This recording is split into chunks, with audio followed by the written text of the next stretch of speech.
मान लो जो यहाँ पे मतलब संत है जिनकी प्रतिमा यहाँ पे विराजमान है, वो बहुत ही सिद्ध जो है कुटी एक तरीके से मानी जाती है। यहाँ पे वो श्रद्धा भाव से किसी अपने संकल्प को, अपने कोई मनो की जो है कोई इच्छा को लेके आता है, तो यहाँ पे जो है वो जरूर से जरूर जो है और बहुत जल्दी मान लो हल हो जाता है। बहुत ही जैसे इस समय जो ये टेक्नोलॉजी का एक तरीके से दौर है, और जैसे सभी लोगों को लगा कि मतलब अपने घरों में अपने हर व्यवस्था में मतलब सभी टेक्नोलॉजी को जो है यूज किया है। लेकिन जहाँ तक मंदिरों का सवाल है, आज तक जो है अधिक से अधिक मतलब मंदिरों की जो व्यवस्था है वो काफ़ी पुराने वर्जन में है समझो। तो इसके लिए मैं ये चाहता हूँ मतलब कहना अपने मंदिर के लिए यहाँ पे जो हमारे गांव में है। नमस्कार दोस्तों। गंगा विधानसभा के गांव मैनपुरा में मैं इस समय खड़ा हूं और हिंदुस्तान की उस पावन धरती पर खड़ा हूं जहां पर सकते हैं जिनकी प्रतिमा आज भी इस मंदिर पर विराजमान है।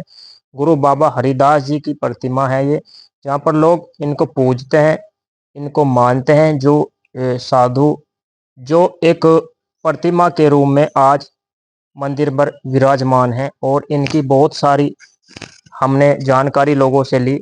इसी माध्यम हमारे साथ तस्वीरों के माध्यम से देख सकते हैं गांव के बड़े धार्मिक प्रवृत्ति के एक व्यक्ति खड़े हैं। इनका नाम अजय है। इनसे बातचीत करेंगे आज और पूरी जानकारी लेंगे कि ये स्थान आखिर वजह क्या है, क्यों पूजा जाता है और क्या क्या इस स्थान की विशेषताएं रही हैं। अजय जी, सबसे पहले तो आपका स्वागत है हमारे चैनल में। जी बहुत धन्यवाद जी बहुत। जी जी। अजय जी, पहला प्रश्न हमारा ये है आपसे, ये जो मंदिर है बाबा हरिदास जी का, इसको लोग क्यों पूजते हैं? जी ये देखो बाबा हरदास का बहुत ही प्राचीन मंदिर है, लगभग 700-800 साल से भी पुराना ये मंदिर है। हम्म। और बहुत ही ज्यादा सिद्ध जो है इस मंदिर की प्रवृत्ति है। मान लो जो यहाँ पे मतलब संत है जिनकी प्रतिमा यहाँ पे विराजमान है, हम्म। वो बहुत ही सिद्ध जो है कुटी एक तरीके से मानी जाती है। यहाँ पे वो श्रद्धा भाव से किसी अपने संकल्प को, अपने कोई मनो की जो है कोई इच्छा को लेके आता है, तो यहाँ पे जो है वो जरूर से जरूर जो है और बहुत जल्दी मान लो हल हो जाता है मान लो। चलिए, आपने बताया कि यहाँ पर जो मनोकामना मांगते हैं वो पूर्ण होती है, जी और क्या खास बात है मंदिर की?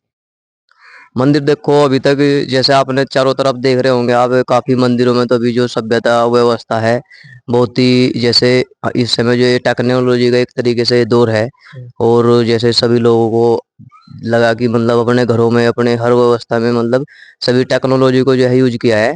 लेकिन जहाँ तक मंदिरों का सवाल है, आज तक जो है अधिक से अधिक मतलब मंदिरों की जो व्यवस्था है वो काफी पुराने वर्जन में है समझो। हम्म। तो इसके लिए मैं ये चाहता हूँ मतलब कहना अपने मंदिर के लिए यहाँ पे जो हमारे गांव में है हम्म। बहुत ही सिद्ध मंदिर है हम्म। कि ये मंदिर जो है काफी प्राचीन सालों से, मुगल काल से भी पहले सालों से हम्म। ये समय इस समय भी मंदिर जो है ये चेतन मंदिर, इसको जैसे मान लो साधु संतों का जो आवागमन है यहाँ पे हम्म। वो लगा रहा। जैसे साधु संत पर पीढ़ी दर पीढ़ी यहाँ पे रहे हैं। हम्म। ऐसा नहीं है कि मतलब जैसे बौद्ध मंदिरों में साधु संत भी नहीं है कि पूजा करने के लिए, हम्म। हो या व्यवस्था वहाँ पे यहाँ बहुत बेकार है। हम्म।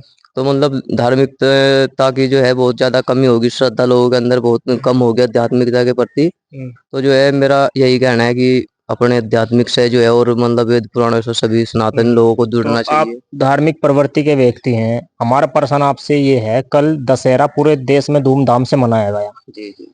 आखिर हम रावण को क्यों जलाते हैं? देखो जैसे ये तो आपने देखा होगा, इसका मेरा भी कहने का ये सिर्फ इतना कहूंगा मैं इस पे कि देखो जो बुराई है उस पर जीत जो है हमेशा अच्छाई की होती है। हम्म। बुराई जो है कुछ समय के लिए पनप सकती है, हम्म। लेकिन उसका अंत जो है हमेशा सच्चाई से ही होता है। हम्म। और इसलिए जो है लोग उत्साह के रूप में और जो है भगवान श्री राम के मतलब आचरण को याद करते हैं। मतलब जैसे मर्यादा पुरुषोत्तम भगवान श्री राम को हम्म। उनके आचरणों का, उनके गुणों का, उनके हम्म। संस्कार, उनके स्वभाव का वर्णन किया जाता है, हम्म। और मतलब उनके बारे में गुणगान करते हैं लोग। अच्छा, अभी जैसे आपने कहा कि बुराई पर अच्छाई, यानी जो रावण जी थे वो बुरे व्यक्ति थे? नहीं देखो जैसे इसमें जो है बहुत सारे संदेह है मान लो इस सवाल हम्म। पर, हम्म। लेकिन मेरा मानना ये है कि देखो ये कहा गया कि तीनों लोगों का स्वामी रावण था और बहुत ही उसको ज्ञान मतलब था उस आध्यात्मिकता में। हम्म। लेकिन ये कहा गया कि जब मतलब मैंने जैसे अभी भी कहा कि जब कोई प्रवृत्ति, जब मतलब अहंकार की कोई प्रवृत्ति होती है या बुराई की कोई प्रवृत्ति, मान लो हमें कोई अच्छा ज्ञान प्राप्त हो जाता है या कोई भी संभाव मतलब हमें सम्मान प्राप्त हो जाता है, तो जब उसका हम गलत उपयोग करने की कोशिश करते हैं, तो जो है प्रकृति के नियमों के अनुसार जो है उसको फिर से जो है उसी उसका मतलब जो कर्म होता है उसको भोगना पड़ता है।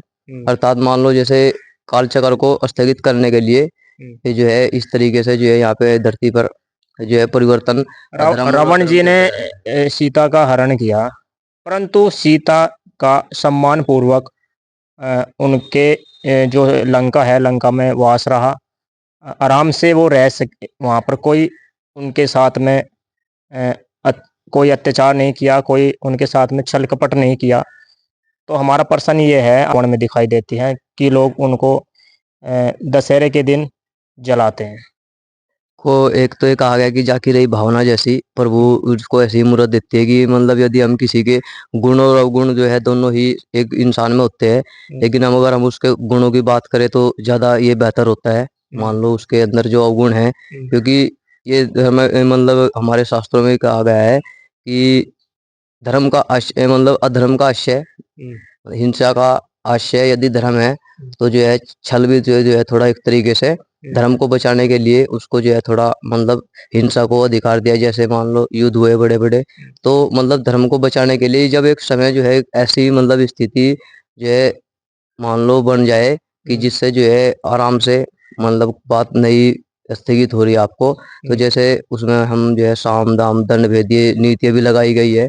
लेकिन जब इनसे हम अलग जो है धार्मिकता में पहुंचेंगे, मतलब उसको अपने वेद पुराण के आधार पे उसको सोच के देखेंगे, तो तब उसको जो है आप मतलब काफी आपको उसमें सुकून मिला है कि जो उसमें प्रवृत्तियां मतलब किसी भी प्रॉब्लम को हैंडल के लिए बताई गई है, वो वास्तव में मतलब दिव्य अजय एक जी, तरीके प्रश्न से है। आपसे ये है, जैसे कल सभी देश में पुतला जलाया गया रावण का, जी।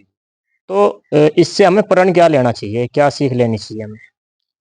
देखो, इससे हमने ये सीख लेनी चाहिए कि अगर हमारे पास आज कुछ भी यश मान सम्मान वैभव कीर्ति जो भी है, उसका कभी भी कोई व्यर्थ में कोई गलत प्रयोग ना करे, अधर्म के लिए उसका यूज ना करे, और अपने जो है गुणों को सत्कर्म सत्कर्म में लगाए और अपने अंदर जो है अपने गुणों को जो है सद्गुणों की ओर जो है अग्रसित करे। आपके बारे में हमने जानकारी ली है, गांव में काफी लोगों ने ये कहा कि आपने नौकरी छोड़कर धर्म के रास्ते पर आप निकल चुके हो। तो प्रश्न आपसे ये है, सनातन धर्म क्या है? सनातन धर्म देखो, जैसे मान लो आदि अनादि सनातन धर्म, इसका विस्तार जो है शब्दों के माध्यम से जो आज तक कोई जान नहीं पाया, नहीं कोई जान सकता है, क्योंकि सनातन आदि अनादि सनातन धर्म इसका जो पूरा नाम है। आदि अनादि सनातन धर्म जिसका कोई शुरुआत और अंत है ही नहीं, ये है सनातन धर्म। लेकिन फिर भी देखो, अगर आप इसको जो है विस्तृत में आप अगर अपनी जानकारी के लिए जानना चाहते हो, तो इसमें जो है ब्रह्मांड की आयु में, मनुवंतर में, और जो है चतुर्युगों में जो है एक तरीके से समझ सकते हो, काफी शास्त्रों में दिए गए इस चीज के लिए। जी जी। अच्छा, प्रश्न आपसे ये है, अभी जैसे हिंदू धर्म गीता को मानते हैं, तो क्या सभी हिंदू अपने घर में गीता रखें? गीता का वास होना चाहिए हिंदू धर्म में? बिल्कुल 100 में से 100 ये इसमें देखो, सभी हिंदू भाइयों को जो सनातनी लोग हैं, ना कि घर में होना चाहिए, सभी को उसको जो है नियमित रूप से जो है पढ़ना चाहिए। मान लो रोज डेली उसको नियमित रूप से 10 मिनट 5 मिनट मतलब नियमित रूप से मतलब इसको अपनी जीवन शैली में लेना चाहिए कि इसमें क्योंकि इसमें जो है इस दुनिया के इस संसार के सभी जो संशय है उनका जो है निवारण दिया गया है गीता जी में। आज कल की जो जनरेशन है उनके लिए क्या मैसेज है आपका? आप भी युवा हैं और आपने बड़ा संघर्ष किया है, आपने एक नौकरी को ठुकरा दिया है, एक नौकरी को लात मार दी है। हालांकि आजकल के जो युवा हैं, आजकल के युवा नौकरी की तरफ भाग रहे हैं, पूरी भागदौड़ कर रहे हैं, परंतु आपने शिक्षित होने के बावजूद भी, एक ग्रेजुएट होने के बावजूद भी आपने नौकरी को ठोकर मार दी है। आखिर प्रश्न हमारा ये है, जो अब आजकल की जनरेशन है, जो आजकल की युवा पीढ़ी है, उनके लिए क्या संदेश है? देखो, जैसे आप जानते ही होगी मतलब हमारे जो मंदिरों की वो अवस्था है, हमारे जो धार्मिक की अवधारणाएं है, वो काफी पीछे हो चुकी है। और देखो, ऐसा नहीं है कि मान लो मैं अकेला हूँ इसमें इसमें जो है जब जब जो है यहाँ पे मान लो भारत में या मतलब धरती पर जब जब मान लो धर्म बढ़ता है, तो जो है ऐसी प्रवृत्ति के जो है बहुत लोग हुए हैं, ऐसा नहीं। जैसे बहुत सारे हमारे क्रांतिकारी हुए हैं जैसे, तो जो है देश के लिए मान लो जिनके अंदर अपने देश के लिए थोड़ा मतलब राष्ट्र के प्रति प्रेम आंतरिक रूप से मतलब पूर्ण हो, तो जो है वो अपने धर्म को मतलब अग्रसित करने के लिए जो है उनका जो है हमेशा बलिदान रहता है। उनका जो है संघर्ष ये रहता है कि मतलब अपने हर चीज को छोड़ के अपने राष्ट्र और अपने सनातन धर्म की जो है रक्षा के लिए, उसको जो है उजागर करने के लिए मतलब कार्य करे। जैसे स्वामी विवेकानंद हुए हमारे, महाराणा प्रताप हुए हमारे, शिवाजी, वीर शिवाजी हुए, मतलब ऐसे अनंत जो है आप काउंट नहीं कर सकते। अनंत जो है ऐसे तथ्य है कि जो मतलब अपने राष्ट्र और अपने धर्म के लिए जो वास्तविक मतलब, क्योंकि इसमें जब आप इन सवालों के हिसाब से जब आप गीता जी में मतलब जाते हो, तो आपका जो है कर्तव्य कर्म क्या है इस धरती पे, आपको मतलब जन्म क्यों हुआ है, मतलब किस कारण से आपको जन्म हुआ है, इसको जानना भाई आत्मा क्या है। क्योंकि सवालों के रूप में इस बात को जानना ये बहुत आसान होता है, लेकिन जब आप सनातन धर्म के जो है वेद पुराणों को जो है आंतरिक उनकी जब कल्पना को देखोगे, ये वास्तव में क्या कहना चाहते हैं, इनका सभी का जो है सारे एक तरीके से समझोगे कि ये क्या है, वास्तव में कहाँ तक है सनातन ज्ञान, तो जब ये आप समझ सकते हो। क्योंकि इसको जो अच्छा, है प्रश्न आपसे ये है, अभी आपने जैसे धर्म का रास्ता चुना है, आखिर इसका उद्देश्य क्या है?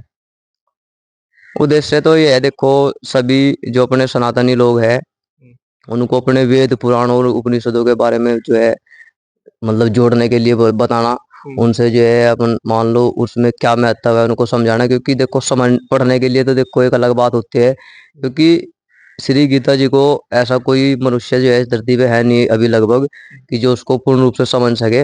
लेकिन जब हम बार बार उसका जो है मान लो हम उसका श्रवण करते हैं, उसको बार बार मतलब पढ़ते हैं, तो काफी अलग अनुभव मतलब अक्षय अनुभव जो है आपको प्राप्त होगा, जो कि इस जो है संसार से बिल्कुल विलग होगा। सभी दर्शक आपको देख रहे हैं, तो चैनल के माध्यम से आखिर आपका मेन उद्देश्य क्या है? आप चैनल के माध्यम से क्या संदेश पहुंचाना चाहते हैं, जी सभी को क्या कहना चाहते हैं? चैनल के माध्यम से मैं यही कहना चाहता हूँ कि जो अपने जो सभी सनातन भाई है वो अपने सभी वेद पुराण उपनिषदों की ओर अग्रसित हो, उनको सभी को पढ़े जितना हो सके, जितना हो सके। क्योंकि इस समय जो है धर्म के लिए जो है प्रवृत्ति जो है अधिक जो है दुखमयी हो चुकी है इस समय। तो मैं यही कहना चाहता हूँ कि सभी लोग अपने वेद पुराण और उपनिषदों से जुड़े और उनका क्या महत्व है समझे, और जो है इसके लिए अच्छे गुरुओं के जो है शरण ले, मतलब उनको पढ़े। आजकल उनको के जो बच्चे हैं फोन में बड़ा ध्यान रखते हैं, हालांकि उन्होंने जानकारी नहीं है कि हमारे वेद पुराण या गीता का प्रथम श्लोक क्या है, तो उनको क्या संदेश है? देखो उनको संदेश यही है कि क्योंकि संस्कृत भाषा में जो है लिखी गई एक तरीके से जो श्रीमद् भागवत गीता जी है, उसको यदि हिंदी में, क्योंकि इस समय जो है संस्कृत में, क्योंकि पहले क्या था कि ये जो नॉर्मल बातें हम अभी कर रहे हैं ये भी संस्कृत में होता था, तो इस समय जो है हिंदी भाषा काफी मतलब प्रचलित है। क्योंकि संस्कृत भाषा कोई समझ नहीं सकता, वो काफी मतलब टफ है। क्योंकि पहले से जो है जो पहले व्यवस्था रही यहाँ पे, क्योंकि हमारे जो पेरेंट्स है उनसे पहले जो पेरेंट्स है उन लोगों ने जो है इसकी व्यवस्था देखना कि मतलब उनको प्रोवाइड करना कि अपने धार्मिकता के बारे में थोड़ी गाइडलाइन थोड़ा कम से कम उनको बताए कि क्या इसका मुख्य उद्देश्य है, ये क्या है। गांव में ये स्थान बाबा आपके गांव में पवित्र स्थान हरिदास जी महाराज जी का ये मंदिर है, तो गांव में क्या महत्व है आपके? जी देखो सभी लोग श्रद्धा से जो है यहाँ पे हर संडे को मतलब रविवार को आते हैं, और यहाँ पे अपनी जो है मुराद है, अपनी मनोकामना और जो सिद्ध हुए वो गांव के ही आते हैं या जो आसपास क्षेत्र के हैं सभी लोग आते यहाँ पे जो है गांव के तो जो है मोस्टली आते ही है, लेकिन यहाँ पे जो है हरियाणा पंजाब और जो है दूर दूर से भी काफी, मतलब हमें भी पता नहीं कहाँ कितनी कितनी दूर से आते हैं जो इससे जुड़े हुए हैं काफी पुराने समय से। काफी लोग आते हैं, गांव के तो मोस्टली आते ही है संडे को, मतलब रविवार को। लेकिन उसके अलावा भी यहाँ पे जो है काफी दूर दूर से मतलब भक्तजन आते हैं और अपना पूजा पाठ करते हैं। चलिए, तो मैं आज यहाँ पर गंगो विधानसभा के गांव मैनपुरा में खड़ा हूँ और हिंदुस्तान की उस धरती पर खड़ा हूँ जहाँ पर बड़े संत, बड़े तपस्वी पैदा हुए हैं, जिन्होंने यहाँ पर जन्म लिया है, जिनकी प्रतिमा आज भी मंदिर पर विराजमान है।